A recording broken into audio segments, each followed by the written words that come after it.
What up everybody, how's it going? Matt Sweets here in the studio, and it is time for another tutorial. Today we are going to be learning the shove it. This trick is unlike anything else that we've really tried to teach thus far, and it comes from our very own Cody Griswold. So here we go, let's jump right into it.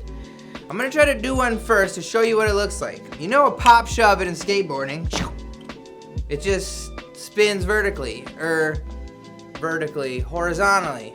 It spins horizontally, okay? And that's exactly what our Ken is gonna do. We're gonna try to flip the Ken in a 360, almost like a turntable, without it being on your finger. It's very, very hard to do. Let's see if I can pull one off. Whew, that was pretty good.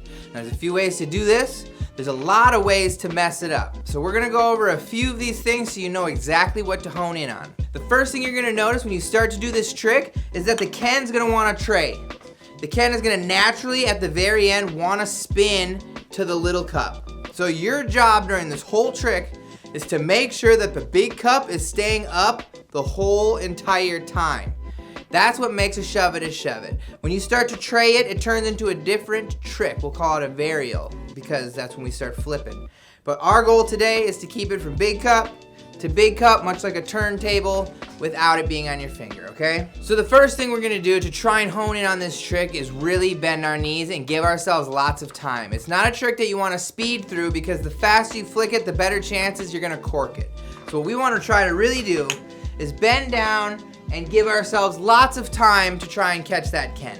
So down, up, lots of time for that Ken to float in the air and turn nice and easy, okay? So now we're gonna try and figure out exactly how to keep it flat. What I like to do is hold it really far down here on the handle, okay?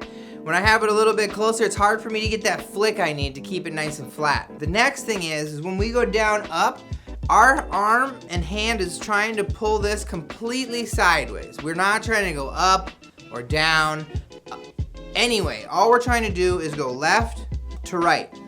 And now at the very end, we have to catch that Ken before it starts corking and get it back to the cup. It's totally okay if you catch it on the cups or if you catch it wonky. You just gotta make sure that you're not catching the big cup. Anything other than that and you're gonna be okay. This is a difficult trick. As I said in the beginning, you're gonna mess up more than you do it right. Cody showed me this trick not more than a few weeks ago, and I've had to practice a lot to get it to where I am with it. It was a very frustrating trick at the beginning, but the more you practice it, the more you learn how to rotate it and when it starts to cork and how to change that, okay? Don't do the same thing twice. If you keep corking it, try something different. Try moving your hand a little bit up or a little bit down or a little bit faster or slower. This is one of those tricks where you're gonna have to experiment with your own skills to figure out how it is best for you to land the shove it.